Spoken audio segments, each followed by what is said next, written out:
Bengali cooking ব্লকের পক্ষ থেকে সকলকে নমস্কার। আজ আবার একটি রেসিপি নিয়ে হাজির। আজকের রেসিপি পনির বাটার মশলা। তো চলুন পনির বাটার মশলা কিভাবে বানানো হয় দেখে নেওয়া যাক।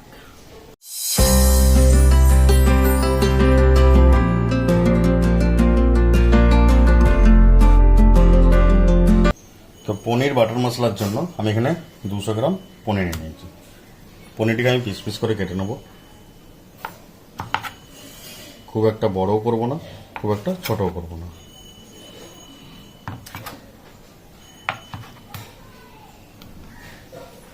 এরপর এভাবে আড়ে আড়ে কেটে নেব।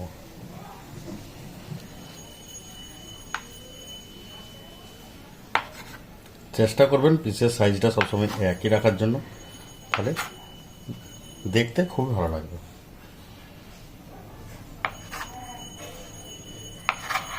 তো পনিরটি আমার কাটা হয়ে গেছে, তো একটা বয়েলে আমি তুলে নেবো। এটা পনিরটি সফট রাখার জন্য আমি এখানে হালকা কুসুম গরম জলে এটিকে ভিজিয়ে রাখবো, যাতে পনিরটি সফট থাকে।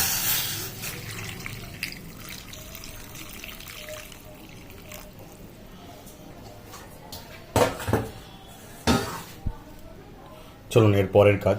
পনির বাটার মশলার জন্য আমি এখানে সাদা তেল ইউজ করছি।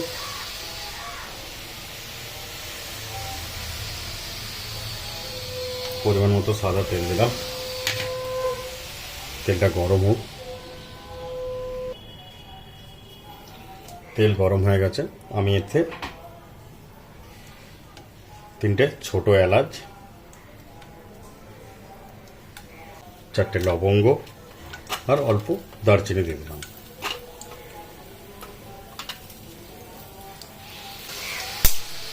এরপর পনির বাটার মশলার জন্য আমি যে পেঁয়াজটি কুচিয়ে রেখেছিলাম, 2টো মিডিয়াম সাইজের পেঁয়াজ, সেটিকে আমি ভালো করে ভেজে নেব।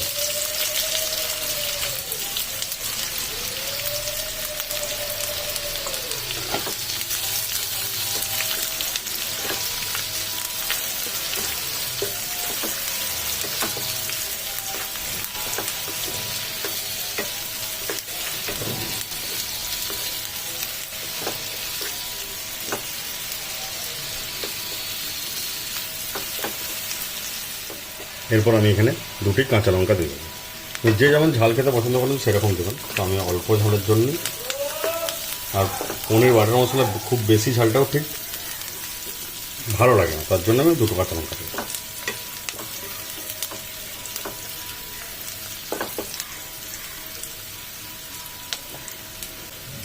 ধরুন পেঁয়াজটি ভাজা হোক। পেঁয়াজটি মিডিয়াম ভাজা হয়ে গেছে, তো আমি এরপর এখানে 1 টেবিল চামচ আদা রসুনের পেস্ট দেবো। ভালো করে মিক্স করে নেব।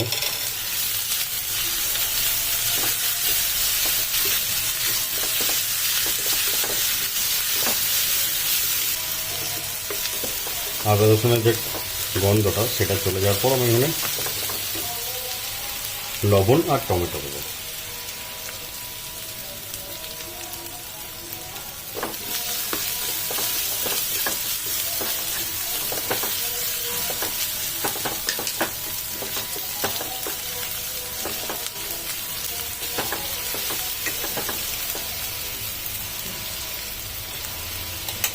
এরপর আমি এখানে পরিমাণ মতো লবণ দিয়ে নেব। এখানে 2টি মিডিয়াম সাইজের টমেটো নিয়েছিলাম, টমেটোটাকে এখানে বেশ ভালো করে মিক্স করবো। এবং টমেটোটা যেন একদম নরম হয়ে যায় সেরকম পর্যন্ত নিয়ে যাবো। মশলাটা কষা প্রায় হয়ে গেছে। এর টাইমে আমি কাজু বাদামগুলো দিয়ে নেব। এখানে 15-16 পিস কাজু বাদাম আছে 200 পনির জন্য।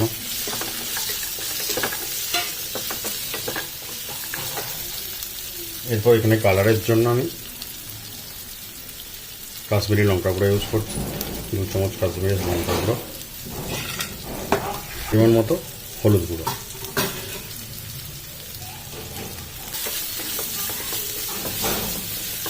গ্যাসটাকে কিন্তু সবসময় মিডিয়ামে রাখতে হবে, বেশি হাই ফ্লেমে করা যাবে না, নাহলে নাড়তে হবে। টমেটোগুলো খুবই নরম হয়ে গেছে, অল্প পরিমাণ জল দিয়ে নেব।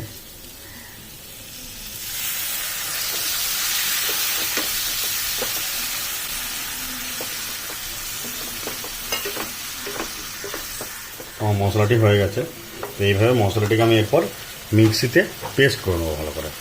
ঠান্ডা হয়ে যাওয়ার পর মশলাটিকে মিক্সিতে পেস্ট করে নেবো। তো মশলাটি আমি পেস্ট করে নিয়েছি ভালোভাবে। তো চলুন পনির বাটার মশলার নেক্সট স্টেপ।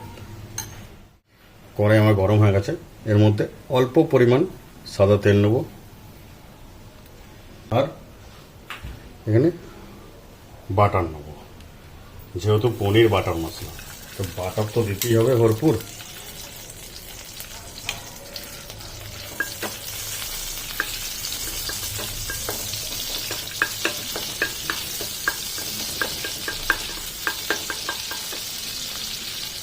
এরপরে ছোট্ট ছোট চপ করে রেখেছিলাম পেঁয়াজ আর টমেটোটাকে। তো প্রথমে আমি এর মধ্যে বাটারের মধ্যে পেঁয়াজটা দিয়ে নেব।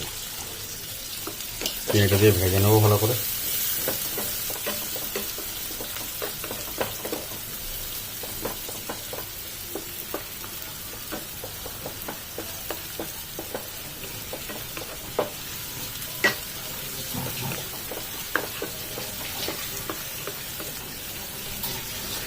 পেঁয়াজটি ভাজা হয়ে এসেছে, এই টাইমে আমি একটু কাশ্মীরি লঙ্কা গুঁড়ো দেবো 1 চামচ। ভালো করে এটার সাথে মিক্স করে নেব।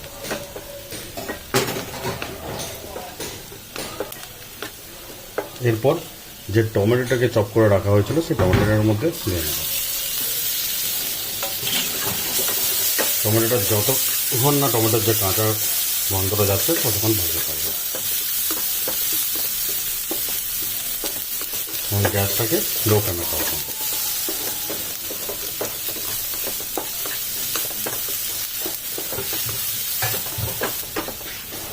তো টমেটোর যে কাঁচা ফ্লেভারটা এটা বের হয়ে গেছে। এরপর কি করব, এরপর যে মশলাটিকে পেস্ট করে রেখেছিলাম আগে থেকে, সেই মশলাটি এর মধ্যে দিয়ে নেব।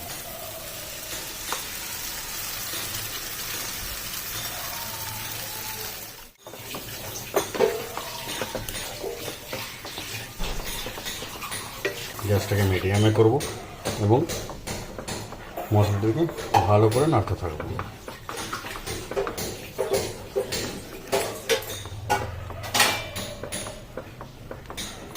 এই টাইমে লবণের পরিমাণটা একবার চেক করে নেবেন।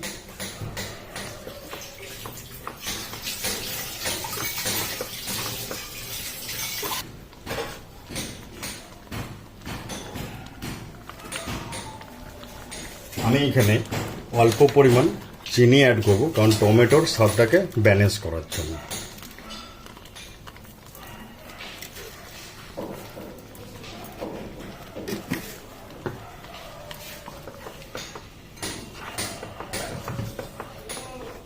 এরপর যে পনির পিসগুলো কেটে গরম জলে রেখেছিলাম সেগুলোকে আমি এর মধ্যে দিয়ে নেব। অনেকে কাঁচা পনির খেতে পছন্দ করে না, পনিরটা কাঁচা মানে না ভেজে দেওয়া হচ্ছে বলে। তো যদি কারো এরকম লাগে তো অল্প পরিমাণ ভেজে নিতে পারেন, ডিপ ফ্রাই করা চলবে না, কারণ যে পনির বাটার মশলা তো অ্যাকচুয়ালি কাঁচাই দেয়, ডিপ ফ্রাই বা ফ্রাই কোনোটাই হয় না। তো যাদের পনির বাটার মশলা পছন্দ বাট পনির কাঁচা পনির পছন্দ নয়, তাদের জন্য বললাম। তো পনির বাটার মশলা আমার রেডি হয়ে এসেছে। এই টাইমে কী করব, আমি অল্প পরিমাণ ঘি দেবো, আর যেহেতু বাটার মশলা তো আবার একটা ফুল বাটার দিচ্ছি।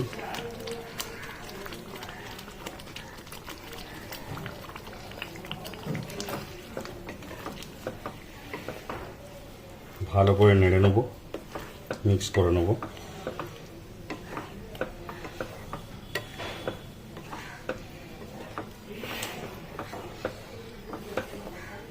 আর অবশ্যই এই ফেস ক্রিম, এবারে কারো কাছে যদি ফেস ক্রিম না থাকে তো দুধের সরটাকে ভালো করে মেখে নিয়ে তারপর দিতে হবে।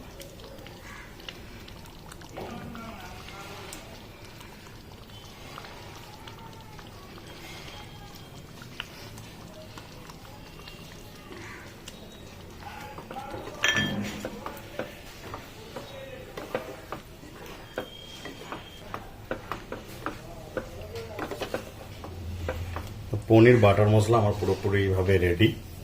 তো